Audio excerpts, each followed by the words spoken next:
Good afternoon to you. It is now 5:06 News Talk 105.9 WMAL, where we're making sense of the news. You can join us today, 888-630-9625, 888-630-WMAL. News this week that over 700, that's a huge number. It must mean something really important. National security leaders are now endorsing Kamala Harris. They say they are trained to make sober, rational decisions, and they've soberly and rationally arrived at the decision that Vice President Harris would make an excellent commander-in-chief. Wow. How did they arrive there? Hillary Clinton's a signatory on this, by the way. Speaking of sober. For more on this, I want to bring in Kurt Schlichter now, Townhall Senior Columnist, retired Infantry Army Colonel, author of the book We'll Be Back, The Fall and Rise of America. Kurt, good afternoon to you, sir. Thanks for having me, Vince. Hey, I think it's ironic that the very same people who have pretty much destroyed American foreign policy over the last 30 years are now warning us, hey, we've got some advice for you. You better listen, to which all I can think of is we got to do a George Costanza. Do the opposite. Yeah, do the opposite. So what is it, do you think, that motivates these 700 people who acquired titles working for the American taxpayer, who now turn around and say that very same taxpayer needs to keep this regime alive? Well, look, actually, I think there are a lot more than 700 hacks, chiselers, losers, parasites, and scumbags floating around the Beltway. I mean, I was writing a little about it for Town Hall today. That'll come out Thursday. The Venn diagram of these halfwits and the boards of Raytheon and Boeing are pretty much a single circle. Okay, these are the guys who have, they have screwed everything up. America is in a dire position. Our military is falling apart. We are unable to perform the most basic tasks. Did you know that we managed to neutralize a carrier task force by having our only oiler, yes, ships need oil, run aground in the Persian Gulf, and there's no backup. But we should listen to these guys because they got us in a position where we've got no oilers in the Middle East. Unbelievable. Yeah, and if you were to assess Kamala Harris's capabilities, and you're wondering to yourself, what would make her an excellent commander-in-chief, what over these last 3.5 years would lead anyone who actually cares about the men and women of the military or any of the missions that they embark upon? What would lead you to say, yeah, Kamala Harris would be great to lead them again? Well, the fact that you're going to get money and power and prestige because she's going to have you in her administration. Right. She knows that they know that she's not interested in this stuff. They will be left alone in their little fiefdoms to continue to rape, loot, and pillage the American people and destroy what was left of the legacy of America that we had after winning the Cold War. Yeah. I mean, it's a disaster. It has been 30 years since we unequivocally won a major war.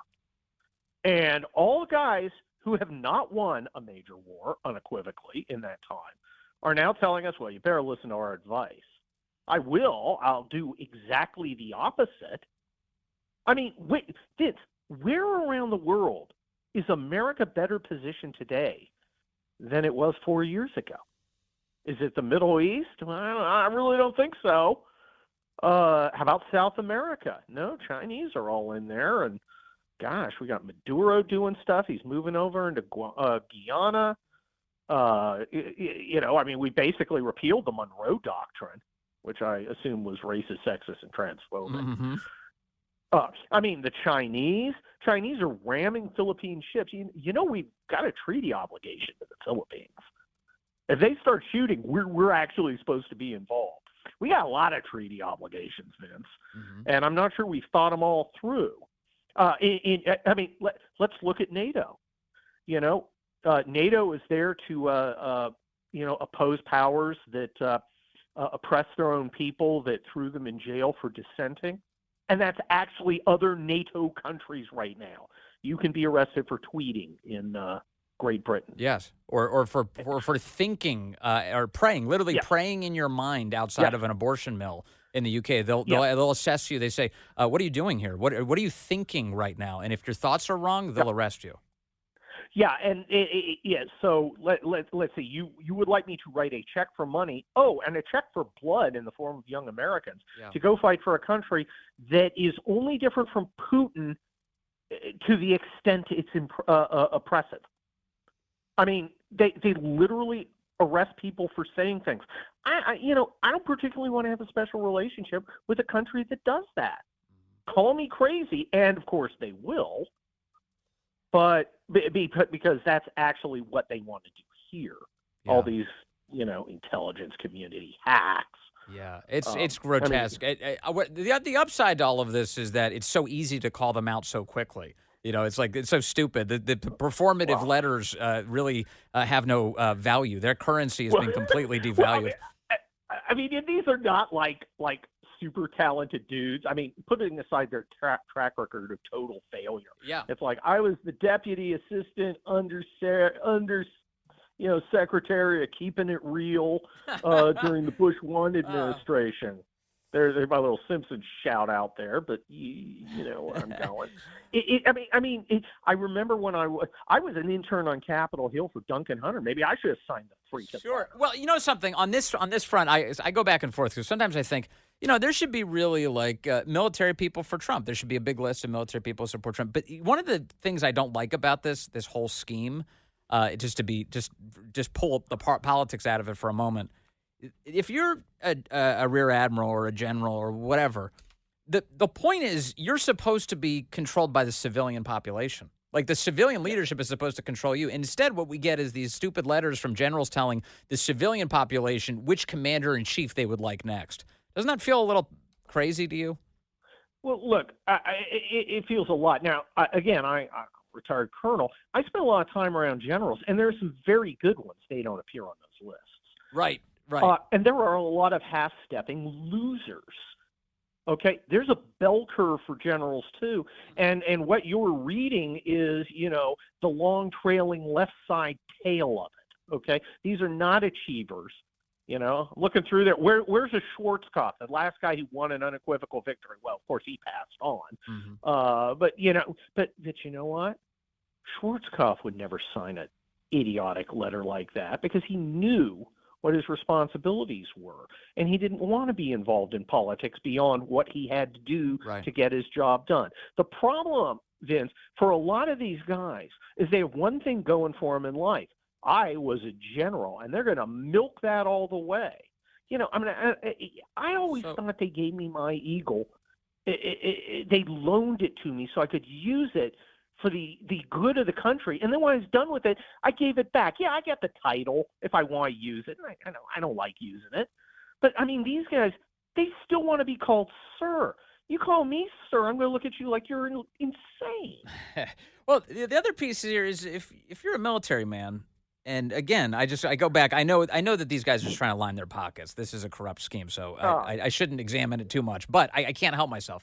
If you're a military man, if you were a leader of men and women in the military, and you're looking at the current state of affairs, as far as I can tell, morale is about as low as it's been this century for sure in the American military. And the recruitment problems that they're running into as a result of the mismanagement of all of this have been a complete disaster.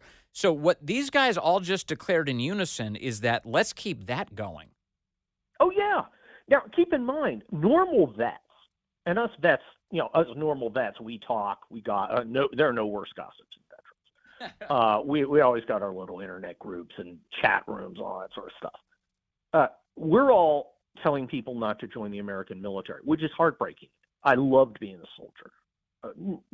Part of the time, other times it was very, very tough. I hear it's very glamorous. I can understand that. Yeah. nothing like being cold and wet. But we're proud of it, and it was experiences that shaped us and made us who we are. And I would love young Americans to have that chance to serve too. Right. And right now, I can't recommend them put themselves under the authority of a clown like Lloyd Austin. The guy who says, our biggest combat multiplier is trans awareness.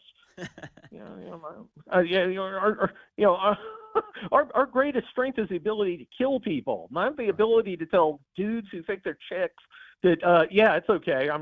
I affirm your delusion. Yes. Yes, and we've had a lot of that. So as far as I can tell, it's time for that to end. So what is so now we had President Trump as commander in chief. He did that for a time, and he'd like to do it again. How would you say he compares to the current administration? Well, look, I think he's a lot better. I think he has had, through unfortunate experiences with general officers and senior leaders, found out that the character and integrity expected of them is not always there. The problem with Trump is, like most civilians, he sees a guy with a bunch of medals and thinks, this guy is a stud. He's a hero. I'm going to listen to whatever he says. That's not necessarily so. Sometimes it is. There's some great guys out there, great gals out there. But a lot of these guys are hacks, and a lot of them are much more about going along and getting along rather than figuring out how to, blow up the pants of 2,000 of our enemies all at once. Do you think America could have pulled that off? Do you think those drunken Yaleys out at Langley could have thought that one up? No. The lawyers would have squelched it, and the guy with a bright idea, he would have been assigned as an undercover attaché in Uruguay. It was pretty amazing, wasn't it? It's just amazing. That was amazing. Yeah. I drove by Langley yesterday, and I could just feel the incompetence. It's radiating out onto 50. That's really funny. I didn't know you were in town. Yeah. I was down. I was hanging with your pal Larry O'Connor. Oh, okay. Well, we should have figured out get you. Are you still in town right now? We should. No, I'm back in Cali. I'm out looking at palm trees, baby. Oh, boo. All right. Living the K-Dog life. Well. As always, Kurt Schlichter, I really appreciate your wisdom and your contributions to this country. And just to remind people, as you pointed out, your column on this subject, these crazy 700 national security officials who are just corrupt people, is coming out Thursday at Townhall. And in the meantime, that's coming out Thursday. If people are eager, go ahead. Oh, and why I appreciate your thanks. I was a colonel. I didn't do anything. It's those young troopers who are doing it every single day. And, they're the guys who really do it. Yeah. It's not a bunch of guys with eagles and stars. Amen. All right. Kurt Schlichter, thank you very much. Always good to talk to you, sir. All right. To the phones we go. Chris in Marshall, line 2. Chris, good afternoon. You're on the Vince Coglianese Show. Good afternoon, Vince. It's been a long week today. I tried to call in earlier, and I was on hold for a long time, but then I ended up driving into an area there was no cell coverage. And you just hate to see that the bars drop down, and then bloop, disconnected. Yeah. Well, don't worry, Chris. We've always got a space for you, no matter what your cell problems might be. That two things occurred to me. That list, those people that signed that letter. Yeah. I wonder if it occurred to any of them that is an absolutely invaluable list of. It's like an index of the swamp. And when Trump gets back in office, task number 1 is to revoke every one of their security clearances and fire as many of them as absolutely possible. Yeah. It's like a laundry list, a shopping list of who's who in the swamp. I know. Another thing I wanted to mention and was, it's like they're putting dunce caps on themselves, and that's good. That's good for the rest of us. It's crazy. Dick Cheney endorsing Kamala. Dick Cheney did not go over to the left. The left has come to Dick Cheney. Yeah. They're self-aware. They're self-identifying as the warmongers that they've always been. How obvious that can be. Yeah. But when I checked Zillow yesterday, Vince, we could have bought Ukraine for less money than we've given them. Yeah. Than we've spent there. Yeah, it's crazy. And by the way, I'm looking at the list. In addition to Hillary Clinton, John Brennan is on this thing. John Brennan, who is of course he is one of the most famous liars in the entire country. who led the CIA, weaponized it against the United States. It's a compilation of the worst, Vince. Yeah, and they're all right there. No, you're right about that, Chris. Strip their security clearances at our first opportunity. Flush them. All right, every one of them. All right, we'll all take a hand on the plunger. Thank you, Chris. I appreciate the call. Let me get Sam in Alexandria in here, line 3. Hello, Sam. You're on the Vince Coglianese Show. Hey, Vince, I tell you what, brother, that is why I love your show. You know, the level of intellect that you bring on, it really helps us all out just to understand things. And with Navarro earlier, and, of course, Kudlow, who was in the Trump administration, and explaining economics and, really out-of-the-box thinking. I mean, to me, it's just amazing. And if we could just get that kind of thought out into the public, to where people can hear that, they'd say, my gosh, that just might work.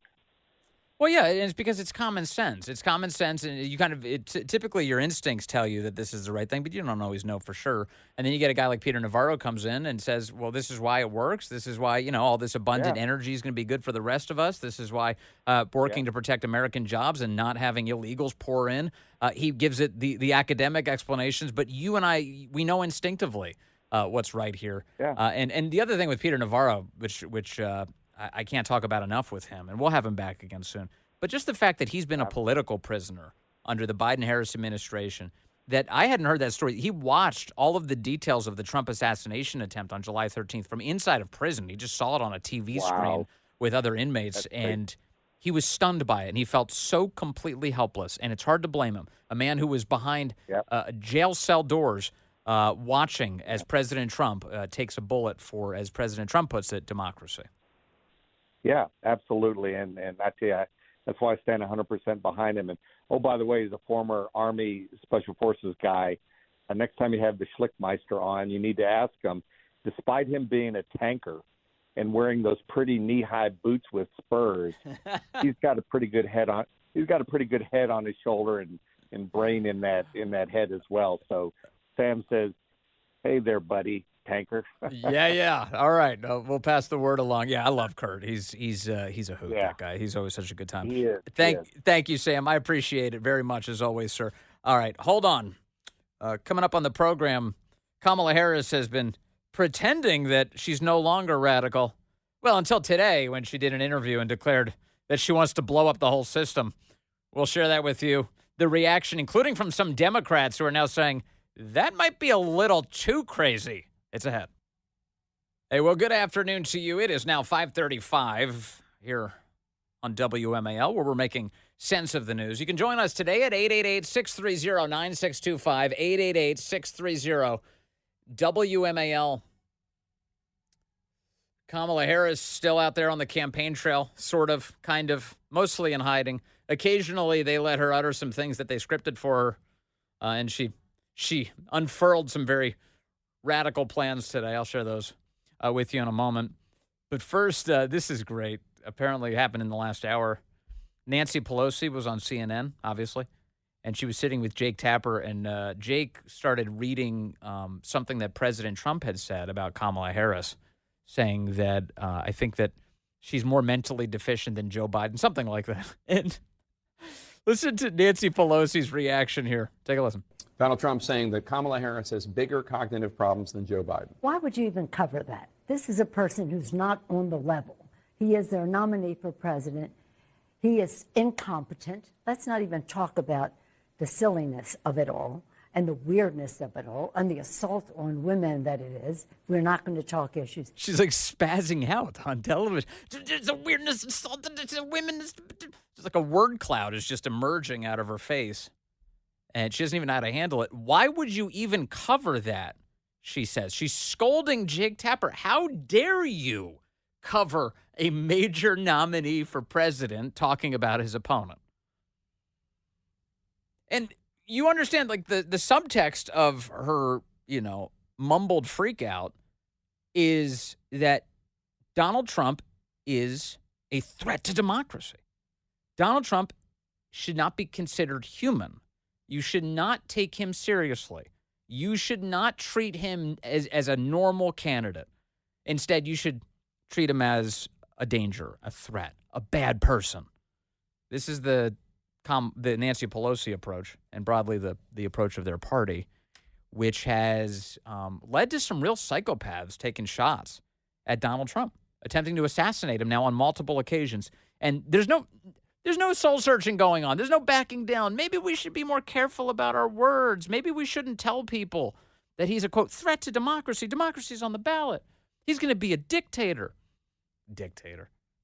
What kind of dictator is Donald Trump? You know, Trump said over the weekend, he had an interview where he was asked about what's going to happen if he loses. Is he going to run again? I have this audio, right? So he was asked what's going to happen if he runs again. Or if he loses this one, will he run in 2028? Okay, we found him. And it was with Cheryl Atkinson, right?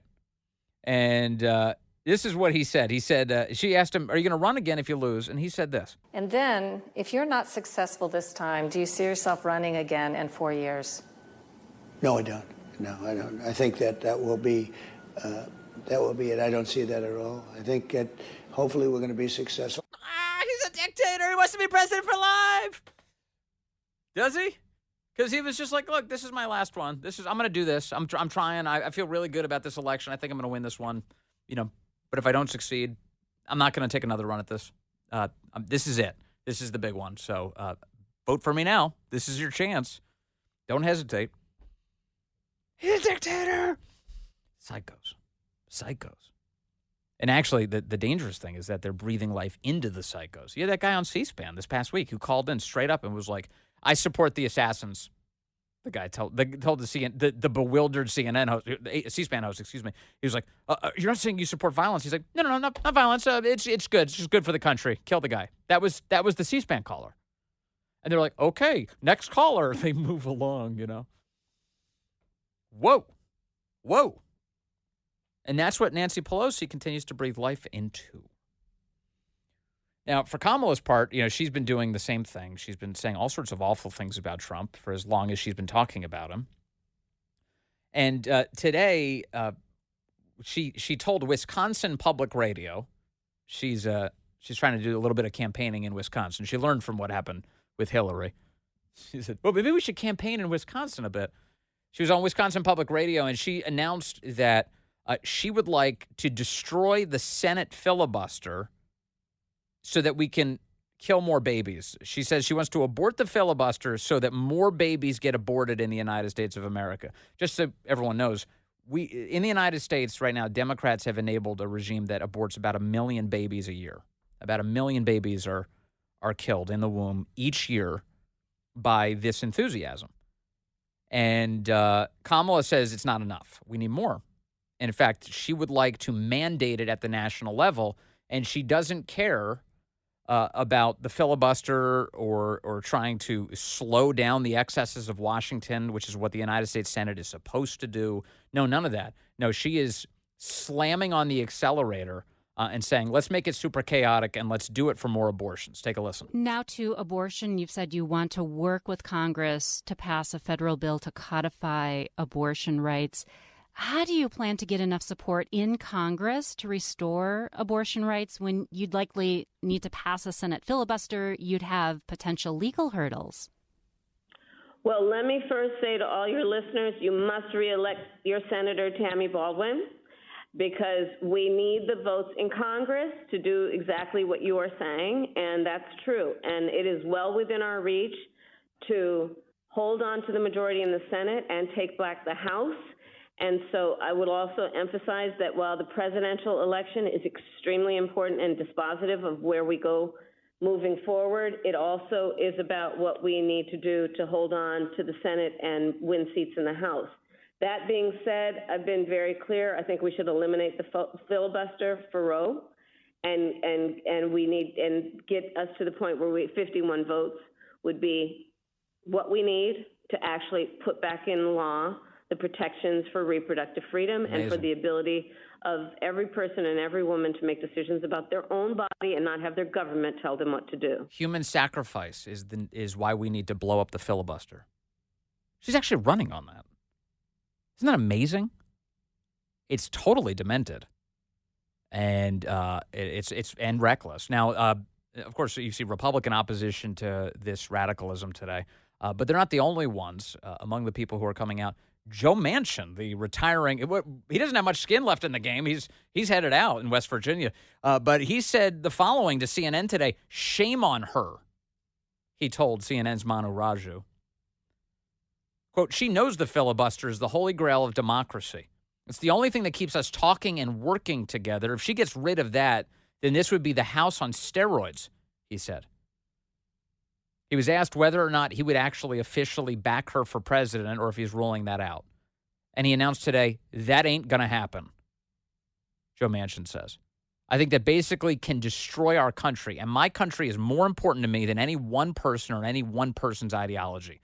I think it's the most horrible thing," said Joe Manchin today. He's not alone in this criticism. Take a guess. Who else may have said something about this today on the left? Yes, you're right. Kirsten Sinema. Kirsten Sinema today said the following. She said, "To state the supremely obvious, eliminating the filibuster to codify Roe v. Wade also enables a future Congress to ban all abortion nationwide," she says. "What an absolutely terrible, short-sighted idea." So that's her contribution to this, but she is pointing out that it would accelerate the extent to which the Senate can make this country a lot more chaotic, a lot faster. And it's not supposed to do that. There's a reason the Senate was built the way it was. It was supposed to slow down all of the hysteria. Meanwhile, Kamala has previously, way back in time in 2017, signed a letter where she declared that we need to keep the filibuster. In case you're wondering, is there a chance she's flip-flopped on this too? Yeah. She was a signatory on a letter that declared, to Dear Majority Leader McConnell and Democratic Leader Schumer, we are writing to urge you to support our efforts to preserve existing rules, practices, and traditions as they pertain to the rights of members to engage in extended debate on legislation before the United States Senate. Yes, indeed. And they want to preserve the filibuster was the plan. And now she'd like to blow it up, please. Oh, for something good, for something for the people to have happy, flourishing lives in the United States of America. No. So that they can kill their kids and work for Citibank. That's what she's advocating for. She wants to keep that going. Wonderful. That's Kamala's plan for us. That might explain why she is not going to the Al Smith dinner in New York coming up. That's the Catholic charity dinner that routinely presidential candidates arrive at. It's a night of some jokes and some charity and some Catholics. She's not going at all. And a couple things have happened, and that was the big announcement yesterday that came out. President Trump is going. He said the following yesterday on Truth Social. He said, "It will be an honor to attend the sold-out 79th annual Al Smith dinner on October 17th in New York. It will be great to see so many wonderful people there, including Cardinal Timothy M. Dolan. We know the spirit of Al Smith, the first Catholic nominee of a major party, and John F. Kennedy, the first Catholic president, will be in the room with us that night." By the way, Jim Gaffigan, the comedian, is the MC for the evening. He's a Catholic. Trump says, "It was a virtual event in 2020. I was delighted to speak to our Catholic friends that day. And, of course, it was a highly successful evening in 2016 when we were there in person with crooked Hillary Clinton." Yes, that was eventful. That was a very eventful evening as President Trump was standing next to Hillary Clinton and delivering body blow after body blow to her. For instance, this is a date. Let's go back to 2016. The internet existed, so we can find the video. Take a listen. And even tonight, with all of the heated back and forth between my opponent and me at the debate last night, we have proven that we can actually be civil to each other. In fact, just before taking the dais, Hillary accidentally bumped into me, and she very civilly said, "Pardon me."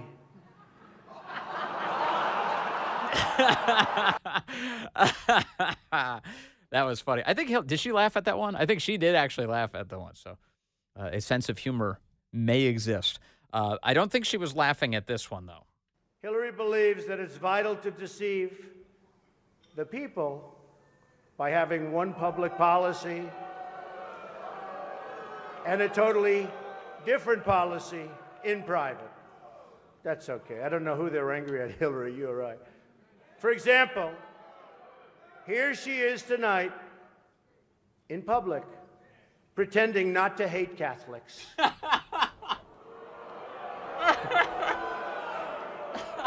Now, if some of you haven't noticed, Hillary isn't laughing as much as the rest of us. That's because she knows the jokes. And all of the jokes were given to her in advance of the dinner by Donna Brazil. So you're telling me we're going to have to miss out on Kamala Harris sitting next to Donald Trump during all this? We don't get to see that. We're being deprived. Yet another indignity heaped upon the country. We don't get to see the two of them share dais for an exchange like this. So President Trump will be there.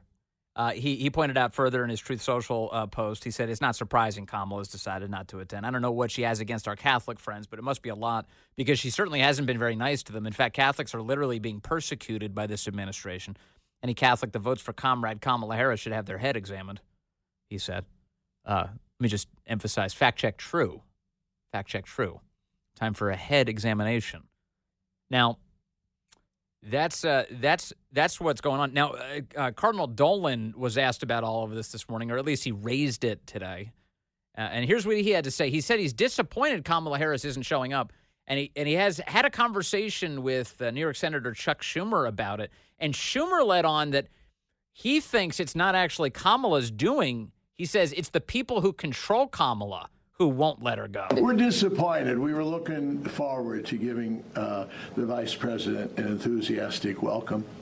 And we were confident that she would find this. You know, she speaks very much about the high ideals and how it's good to get away from division and come together in unity and all. Well, that's what the L. Smith dinner is all about. We haven't given up yet. We're not used to this. We don't know how to handle it. This hasn't happened in 40 years since Walter Mondale turned down the invitation. And remember, he lost 49 out of 50 states. I don't want to say there's a direct connection there.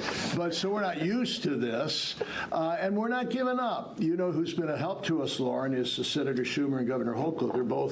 They both are working hard to see that they convince her to come. So there's still a chance. Yeah, and Senator Schumer said to me, he said, I don't think she made the decision. I think her schedulers are saying she can't make it. So we're not giving up. We hope she's there. So at the highest levels of the Democrat Party, their position is that Kamala is a puppet.